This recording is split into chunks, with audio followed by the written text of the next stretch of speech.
Good morning, everybody. Welcome to Comics and Coffee. Thank you for starting out your day the nerdy way with us. I am Bobby Shortle, and I'm here with Nikki Alfaro. Good morning, guys. So, this is, I think, 3 weeks in a row that we've done Yay! this. Yeah, it's happening. It's becoming a weekly show.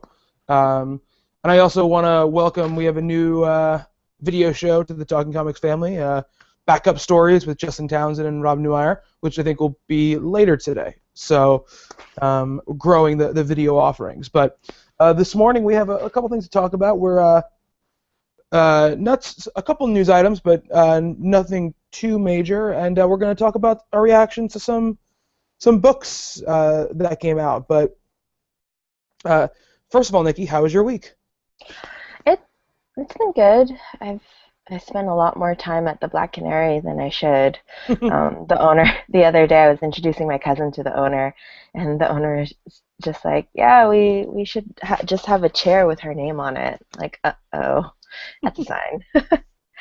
And then later on today, Toronto Comic Con starts, so I will be heading over there to attend a volunteer meeting and just checking out the show.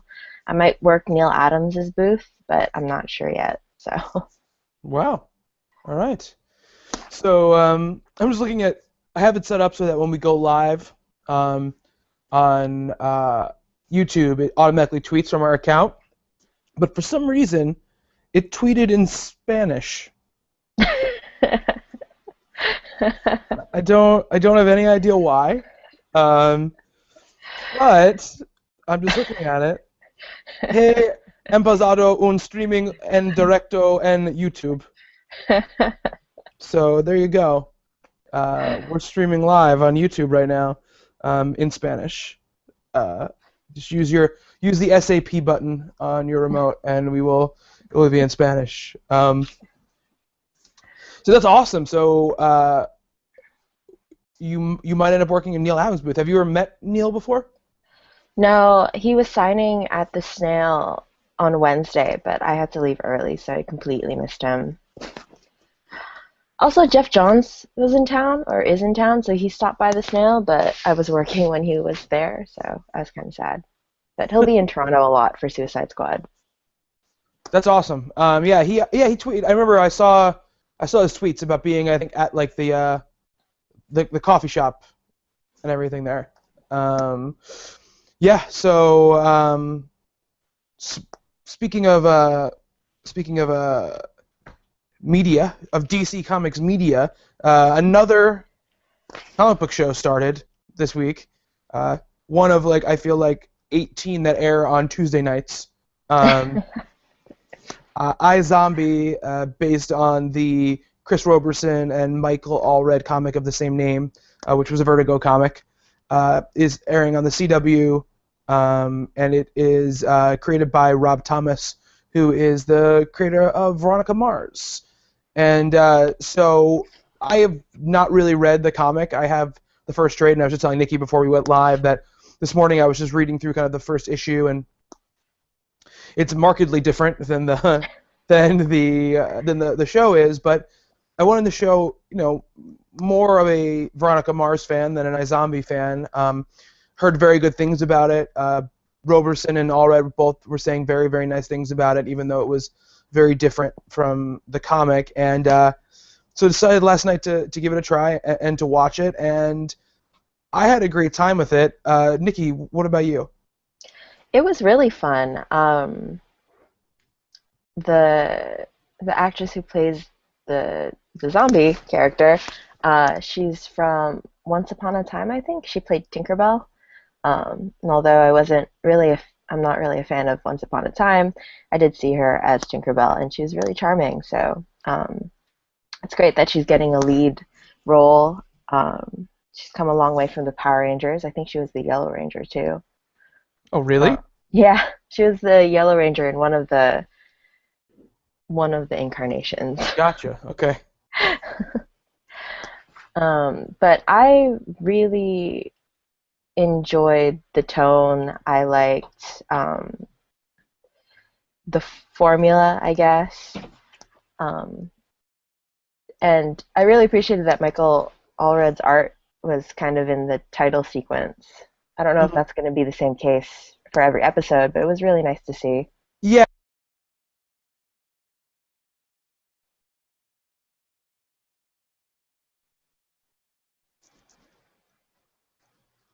Can't hear you.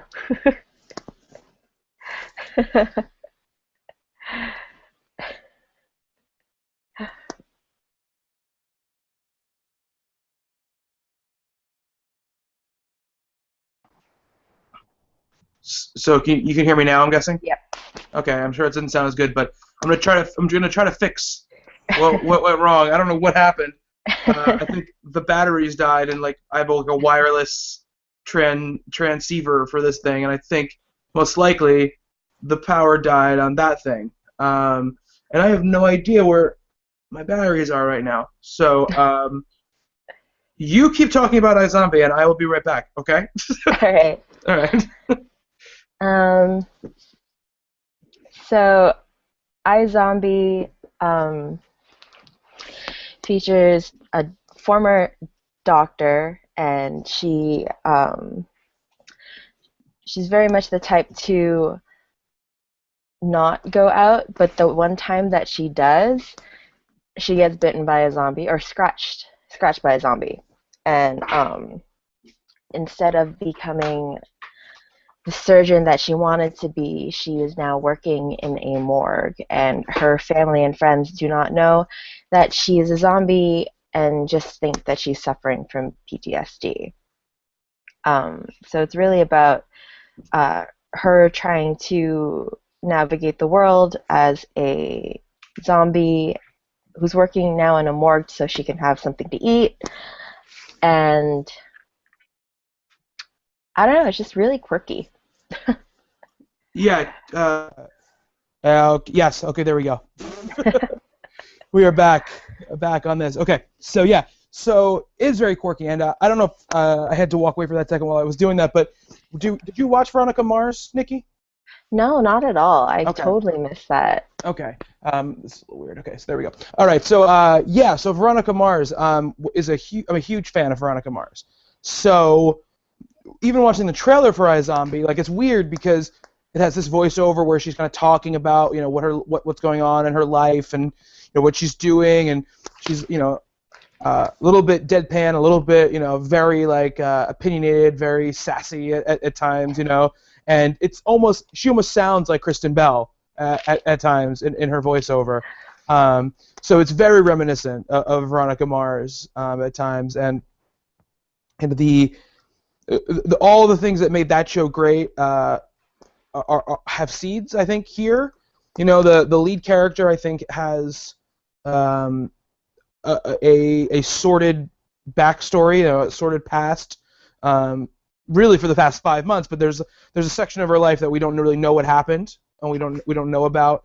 There is obviously something horrible that happened to her that she's going to try to figure out, and we've seen at the end of this first episode things that are going to come back kind of to resurface in her life, so that she'll have to deal with those things. And just her kind of it's funny because he says the Babido is the the name of the detective, and he says don't be intrepid to the to her, her name is her in the show it's not the same name as the name in the comic. Her name is Liv in the on the show.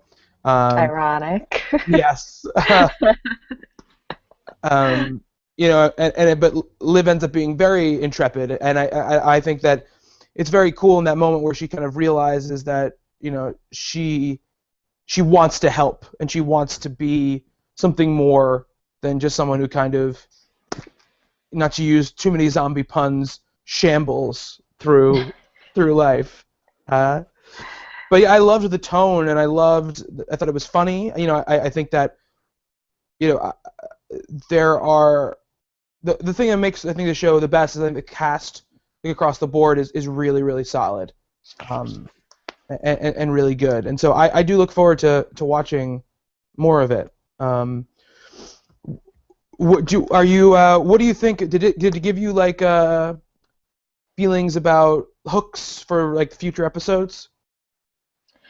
Um, there's definitely that one thing at the end, like you Mm, mentioned. Um, I'm excited to see who else is going to be involved, or if it's just going to be like a whole superhero secret identity thing for a while. right. Um, the best friend, I think she seems really familiar. I'm pretty sure she's from Phil of the Future from Disney Channel, and I haven't seen her in a while, so it's good to see her acting again in the regular series. Mhm. So and she's really funny, so I hope they make use of the best friend roommate situation a lot more. Also, I don't think I can eat ramen again or noodles for a while. Yeah, it's funny because I love that aspect of it. I love that they're playing around with that. I love that.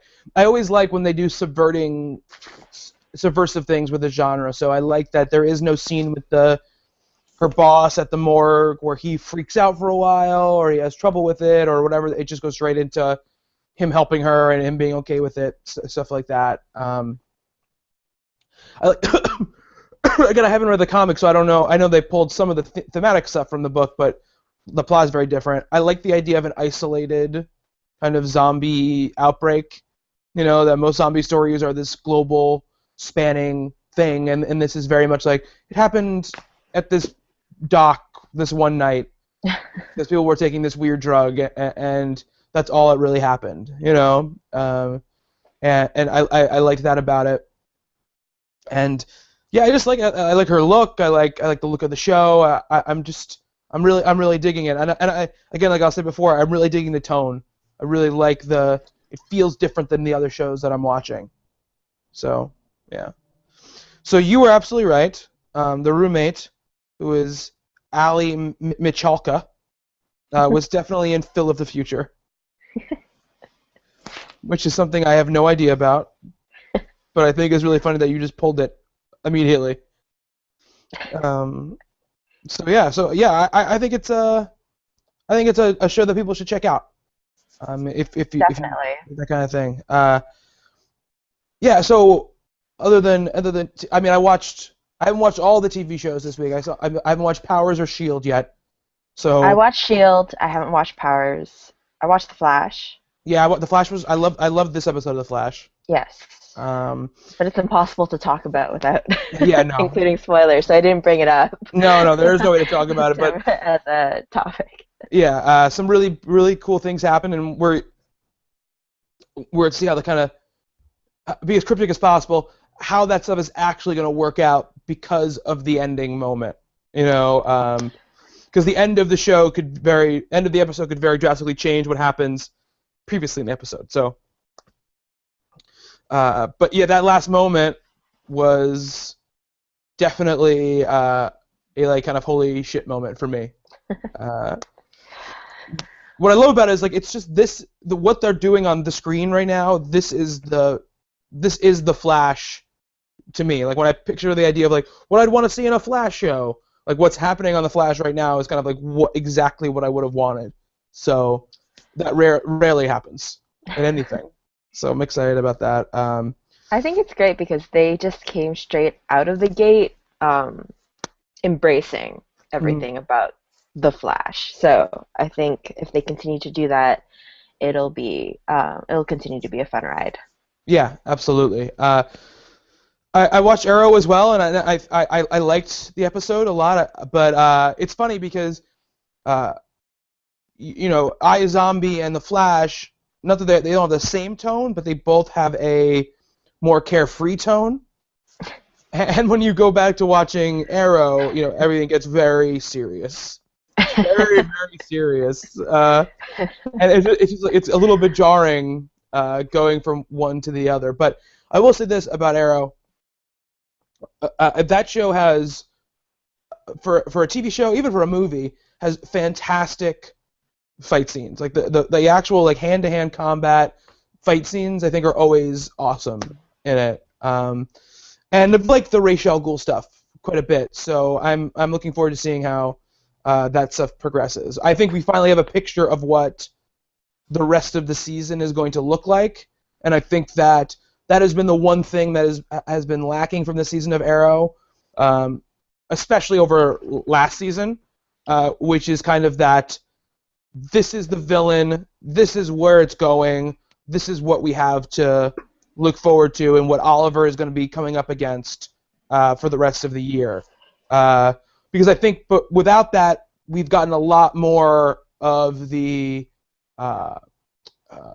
personal stuff, and I think that it's okay to visit that stuff at time to time, but they've revisited it and visited that stuff too much at this point. Like, too much of, the Felicity Oliver stuff. I want them to drop that completely. Me too.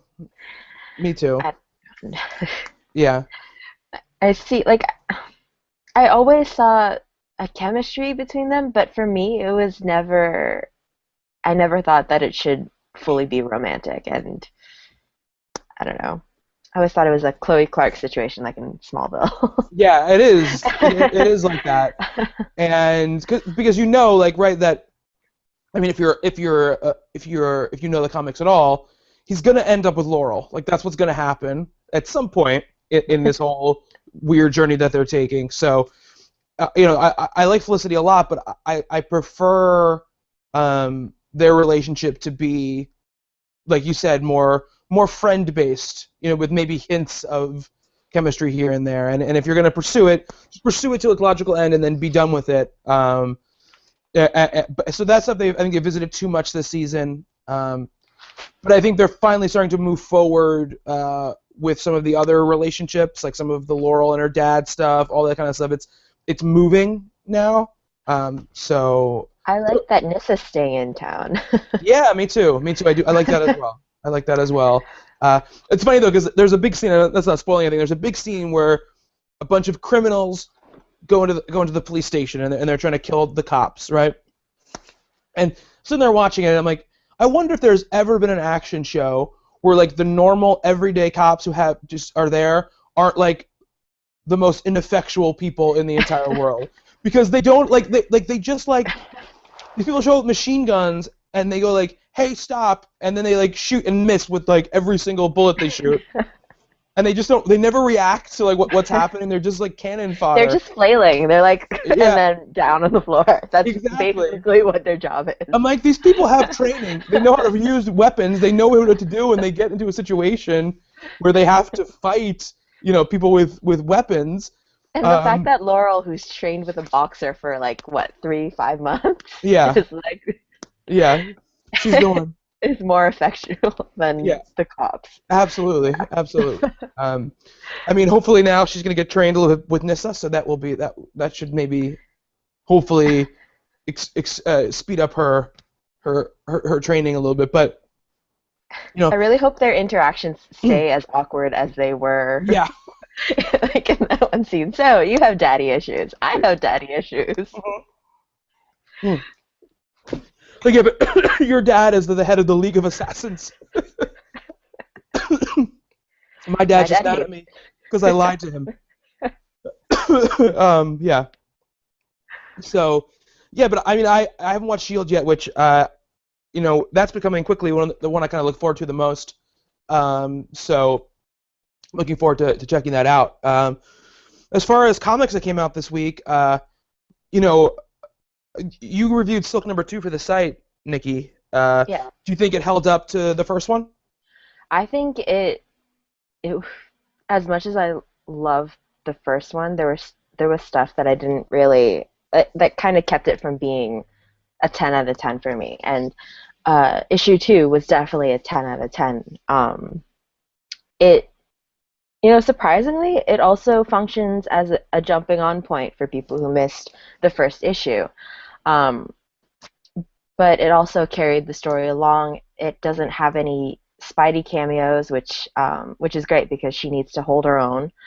And I was talking with a friend of mine, John Frank, who's a listener, and he loves this book, and he goes, Cindy Moon is a better Peter Parker than Peter Parker is, in terms of her working street level stuff and her balancing her reporter, her like Daily Bugle-esque job, and just being awkward and awesome. And yeah, I really, really enjoyed this issue.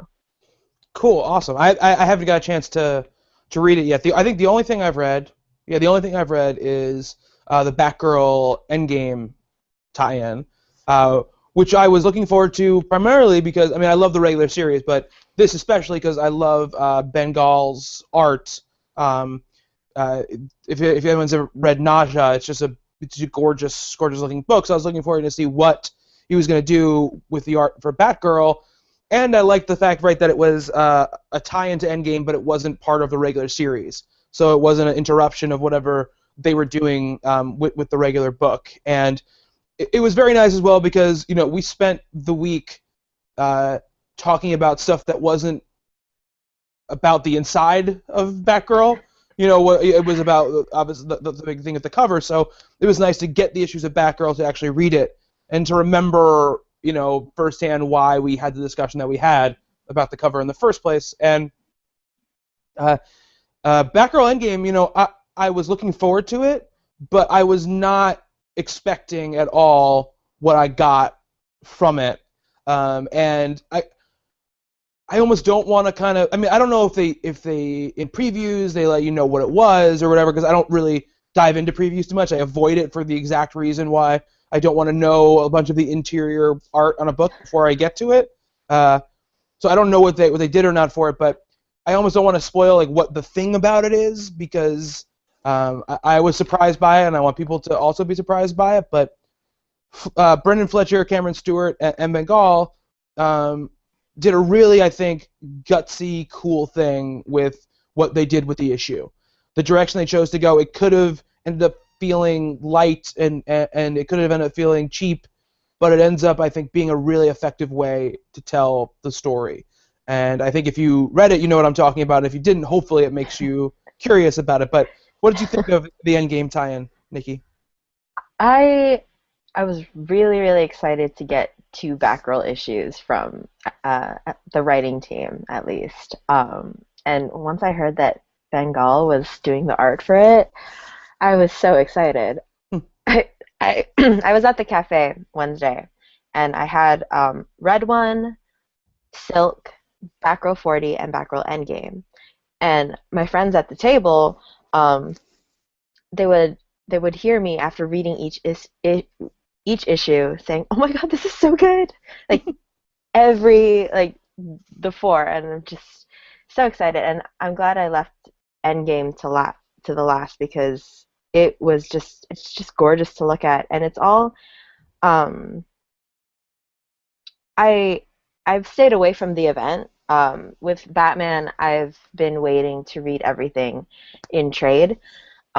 So going into it not really knowing what's happening, it catches you up really quickly. Um, just in the first page, it doesn't even give you a lot. It just gives you that one um, dialogue, not dialogue, but like narration, and then you immediately jump into what's happening with Batgirl, and it's all about like she's not the main character in the Endgame event, but this story is all about her and what she can do. Like she's not going to be going up against the Joker. She's not going to be like ending it. This is her little chapter in what she does, but it also feels like a big victory for her, like big victory in the small victories, I guess.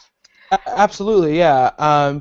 What I love about it is that you know we talk about stakes a lot in stories, and uh, there's obviously a giant set of stakes happening with what's happening with Gotham, but what's happening with Batgirl in this issue and what she's trying to do has its own set of stakes, right? That are micro compared to the huge macro level of what's happening at Gotham, but it does a great job of showing you like those micro stakes are just as important in the end, like as the overall stuff. You know, saving one person is the key to saving everybody. Is kind of what I think the story is trying to tell you, and it's also really nice because it does two things I think both very well, which is that if you're not reading Endgame and you're just reading Batgirl, it lets you know, hey, this crazy thing is happening, you know, with Endgame. Here's Batgirl's role in it. You know, this Batgirl you've been loving. Here's her role in what's going on. But if you're just reading Endgame or just reading Batman, you're not reading Batgirl. I think it's equally as inclusive as if in that way as well, because it's a very singular story that isn't a part of continuity. I mean, it's part of continuity, but it doesn't delve into what's going on in Batgirl's life. It's not dealing with the micro things that are happening with her and her personal dynamics. It's just like, here's this great hero, and here's how what she's going to do during this disaster. And so if you're not reading Batgirl, you can still pick this up and read it. And what I love is it still keeps her separate from, because she showed up in Batman 39, I think it is 39, where he's kind of like, this is what we have to do, like we have to save the city or whatever. And it's the first time you see her in a Bat book since the changeover, with the teams, and it's very, very cool to see it happen. So here it's cool to see, like, she's still her own person, she's still doing her own thing, but that connection to Gotham is still very much alive, and I really liked that about Endgame, the Endgame tie-in. And I love that it's just a separate thing as well. Yeah, I lent it. Well, I was there at the Snail yesterday, and my friends were there again. This Silver Snail is near a university, so a lot of my friends go to that university, so they just go after class. So we're all just hanging out there. And I had Batgirl Endgame with me, and none of them read Batgirl or Batman, and they picked it up, and they loved it. They thought it was really cool how it was a one-shot, and you didn't have to know either story to enjoy this one. This one shot. Yeah, an absolutely fantastic visual storytelling by Bengal. Just great. Great stuff. I recommend it to anybody if you were reading Batman and not Batgirl and you didn't pick it up because either you don't like tie-ins or you're not reading Batgirl, so why pick it up? I think it's something you should definitely check out as well. So quickly, just before we bounce out of here, because we have to bounce out here in a couple minutes, a few things. Nikki, some Afterlife with Archie news. Oh yeah, after months of not knowing, we finally know when we're going to see the next chapters in Afterlife with Archie and the Chilling Adventures of Sabrina. So I think Entertainment Weekly broke the news, but yesterday it was announced that Afterlife with Archie will be coming back in May, May 6th. May 6th, yes. Yeah. And then Chilling Adventures of Sabrina is a shorter wait. We'll be getting that April 15th. So, yay. Mark your calendars, guys. We finally know when we're gonna get these amazing comics. Yeah, and I can't believe it's only issue number 2 of Sabrina. It's so crazy. Yep. That's issue 2 of Sabrina. And they also tease, they're kind of, when they come out, they're going to be under a new horror line for Archie. Obviously they just kind of released that they started that, was the dark, I can't remember the name of the line, whatever the superhero-ish line they released is out, and now they're going to release this into a horror imprint, and they promised a 3rd series as well that they haven't announced yet that will be focusing on a major Archie character. So I have no idea who that could be. Hopefully it's Josie and the Pussycats. I'm hoping for that too. I don't know what kind of horror aspect they would be involved in, but that's the other Archie characters I would love to see get their own kind of separate series. And we're got to be coming close. We're running right up against when the Archie relaunch is going to happen as well. So I'm excited for that too. Another thing too is the Secret Wars picture is the post-Secret Wars picture, I should say, is clearing a little bit at this point. Marvel announced 33 series that are going to be ending and either resolicited or done after Secret Wars is over. So these series are either going away completely or getting new number ones when we get out of the Secret Wars stuff. So here are the list of the titles that will end.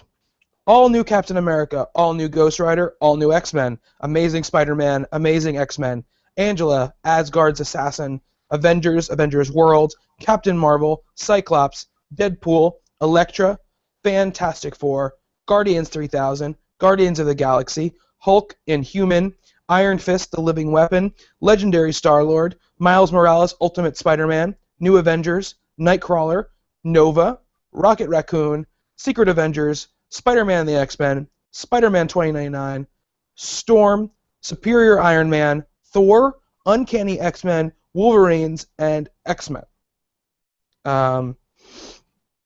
So those are the books that will be getting number ones. Now, I don't think anyone should panic thinking that those series are going to be all going to be gone. I think you can probably safely bet that there will be an Avengers series post Secret Wars, that there will be a Captain Marvel series post Secret Wars. Thor, Captain America, those Iron Man, those characters are going to have post Secret Wars incarnations. But what's interesting there, I think, is also the titles that won't be kind of getting new number ones. And in the release that the Marvel sent out, they said they gave creators the option to kind of some creators the option to either do that whole clear the deck, go to number one, or kind of do a Last Days story, which is an imprint they're doing that will kind of tell their goodbyes for the 616 universe, and then when they start with whatever number they're on, they'll kind of be in the new universe, just not without a new number one. Books like Ms. Marvel, books like Silver Surfer, stuff like that, which you won't see getting new number ones quite yet. Spider-Gwen, Silk, these books that are relatively new as well, not getting new number ones when we start over. So, Nikki, my question to you is, it's of course it's nice that these books won't be getting number ones and they're not forcing creators to restart everything, but do you think it's more confusing not just to do what DC did and just go everything in June or whatever, it's number one, that's it or whatever? What do you think? It's a tough thing because I know a lot of people won't it's a lot easier for new readers to jump on a series if they are all renumbered. Just because I felt the same thing when there was a confusing renumbering thing with Red She-Hulk a couple years ago, and I wanted to pick it up, but I didn't because it said issue 58.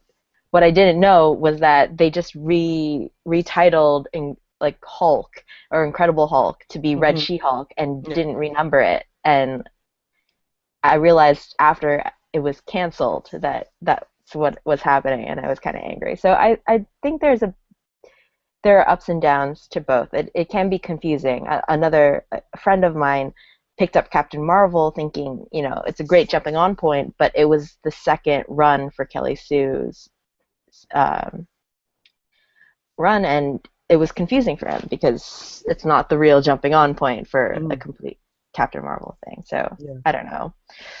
Two sides. Yeah, absolutely. I think that, look, I mean, there are pros and cons of each decision, and of course there were things very wrong with the New 52 reboot and what they did, but there's also things that are very right. And one of the things I think that DC did right, which was in the wake of protests from some creators, they were like, look, everything's number one. This is the new universe. We want people to jump on. And whether or not it worked or not, whether or not the people that are reading now are new people or old people or the same people or whatever it might be, they made a commitment to decide to do something, right? To wipe the slate clean as much as possible and let new people in. And I think that Marvel has kind of said that's what they're doing, right? That the 616 and the Ultimate Universe, everything is ending, and we're starting a new kind of universe made of the best parts of all the stuff that you love. And I think that that's a promise, right? It scares longtime readers and being like, oh crap, that maybe I don't want to read anymore now. But for me, as now an entrenched reader, but someone who 3 or 4 years ago was not, the DC New 52 is the reason why I read comics. And I think that you need to give people that ability, when if you're going to restart everything, you can't restart everything but not really restart everything.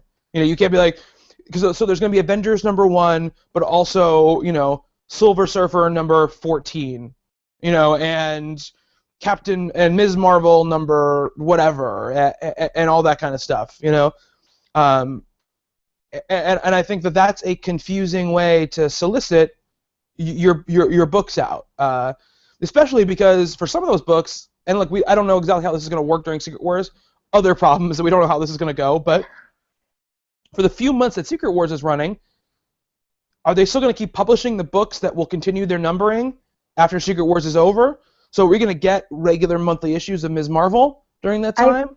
I've I've seen solicits that they had like a bunch of Battle World stuff, but there was also like Spider Gwen and Ms. Okay. I don't know if Ms. Marvel, but like Silk was still being solicited. Okay, so that's good then. I mean, that makes more sense. But yeah, and for Spider-Gwen, for instance, it makes total sense because it's a different universe. But according to this, like it's all supposed to crash into each other and make one universe. So I don't know what that's going to mean. And this is part of like what their problem is. I think with this whole event is that they've got Last Days, which is in the past. They've got Battle World, which is in the present, and Warzone imprint, which is in the future.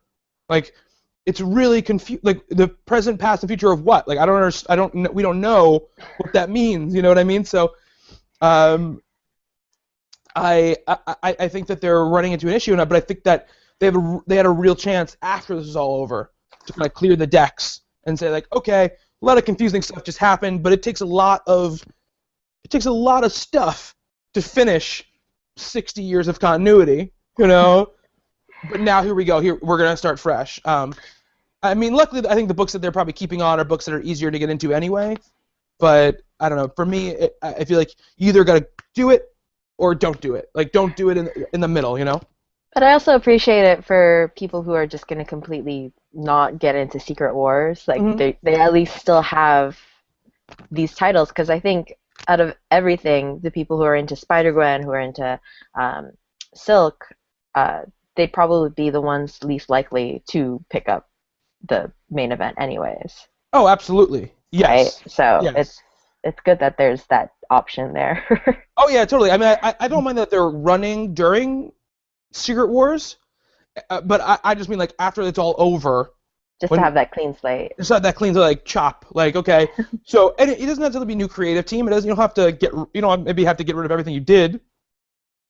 But, it would be, and again, we're in this weird disadvantage because in the past you could just say, oh, I know how many copies Ms. Marvel is selling, so hopefully maybe they did number one, they could increase the amount of people who are reading the book. But we've heard time and time again that the digital numbers on Ms. Marvel are giant, so maybe maybe they're not concerned about getting new readers from Ms. Marvel, maybe they're just concerned about losing readers from Ms. Marvel, so that's why they're not going to stop it, you know what I mean?